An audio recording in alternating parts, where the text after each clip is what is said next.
মা ধ্বংসের master plan করতেছে কিছু কুচক্রী মহলরা।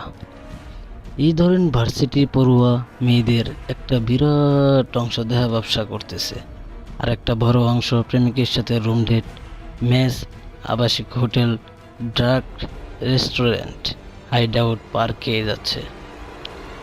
আমার নিজের শহরে এরা সংক্রামক ব্যাধির মতো ছড়িয়ে পড়ছে। আমারই এক বন্ধু, সে ভার্সিটিতে লেখাপড়া করে। সে আমার সঙ্গে একটা ঘটনা শেয়ার করলো। বলল যে আমার এক বন্ধু পড়ালেখার পাশাপাশি আবাসিক এক হোটেলে ম্যানেজারের দায়িত্ব পালন করতেছে, অথচ ওর ডিউটি রাতে। বিশাল বড় হোটেলে কোনো এক রাতেই খুব একটা ফাঁকা রুম থাকে না। ওরা বলছে বন্ধু বেশিরভাগই ভার্সিটি রেস্টুরেন্ট, পার নাইট 1500-500 টাকা পর্যন্ত ওরা খরচ করে থাকছে ওখানে। এক রাতে স্বামী স্ত্রীর মতো থাকতেছে। বলছে বেশিরভাগই তো মুখে হিজাব পরে আসে। তারপরও যখন আমি ক্যাম্পাসে যাই, ভার্সিটিতে যাই, তখন অনেকেই আমাকে দেখে মুখ ঢেকে চলে যায়। একটা হোটেলের তথ্য, অথচ এই দেশে অসংখ্য হোটেল আছে। রাতের শহরে হাজার হাজার হোটেল খোলা থাকে। আরেকটা অংশ ভার্সিটির খরচ, লাক্সারিয়াস লাইফ পার করতে এটাকে ব্যবসা হিসাবে নিয়েছে। একটা চক্র দালালের ভূমিকায় কন্ট্যাক্ট করে দেয়। এরকমই একজনকে চিনি, আমার কলেজের সিনিয়র, যিনি মেসের ছেলেদের চড়া সুদে টাকার ধার দেওয়ার পাশাপাশি কমিশন সিস্টেম এবং 2 নম্বর বিজনেস করেন।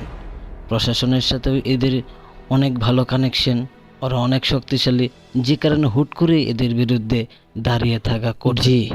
আমার প্রিয় অভিভাবকেরা, এই হচ্ছে আমার বোন, অর্থাৎ আপনাদের মেয়েদের অবস্থা। পুরো রমরমা কেরিয়ার বানাতে যে পাঠিয়েছেন তা যথাযথভাবেই অর্জন করে আপনার ঘরে ফিরবে তারা। অনার্সের বয়সটা এমন যে কনজারভেটিভ পরিবার থেকে উঠে আসা মেয়েটা ছেলেদের সাথে দীর্ঘ সময় ওঠা বসা করে, আর এই বয়সে ছেলেদের তেমন ভয় থাকে না। তাই এরা নিঃসংকোচ গোপন কথাবার্তা মেয়েদেরকে বলে, মেয়ে বন্ধুদেরকে টিচ করে বলে, ফেজলামি করে বলে। এসব কথা শুনতে শুনতে একসময় মেয়েদের লজ্জা কমে যায়। আর জৈবিক চাহিদা যেহেতু নারী পুরুষের সবচেয়ে তীব্র ও বড় মাপের চাহিদা, তাই ভয়হীন ছেলে আর লজ্জাহীন নারীর জন্য এটা সহজ হয়ে যায়। তাই অবাধে চলছে আপনার মেয়ের যৌনপ্রেম অথবা রমরমা যৌন ব্যবসা। এখানে বড় পরিতাপের বিষয় হচ্ছে এই মেয়েগুলো তো সারা জীবন আর এভাবে চলতে পারে না।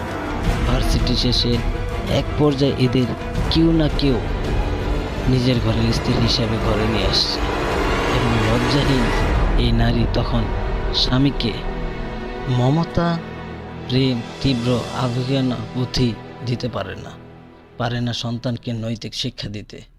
এভাবেই প্রজন্মের মায়েরা ধ্বংস হচ্ছে, কিন্তু আমরা বুঝতে পারতেছি না।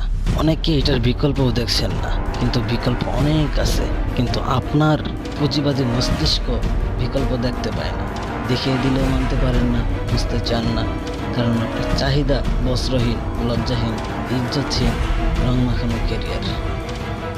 যাই হোক, সবাই আমার জন্য দোয়া করবেন, ঠিক আছে? কেউ রাগ করবেন না, এটাই বুঝতে হবে। এর চেয়েও ভয়ঙ্কর জিনিস চলতেছে, আমরা তা জানিও না। আল্লাহ আমাদেরকে সবাইকে হেফাজত করুক। যেহেতু মুসলিম প্রধান রাষ্ট্রে আমরা থাকি, আমাদেরকে বোঝার মতো তৌফিক দান করুক।